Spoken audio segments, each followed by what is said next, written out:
Digit number 5. Banay sa naghahiusang Tulaynon of Tulay National High School.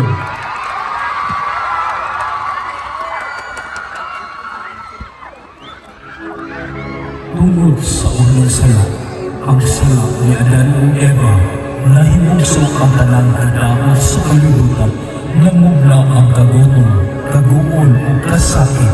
Apan sa panahon karon, kaliwala sa mga kasakit, kagutom, kaguol o kadaot ng atong kalibutan, kang kinsa ikaw mo.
Tulay National High School. They would like to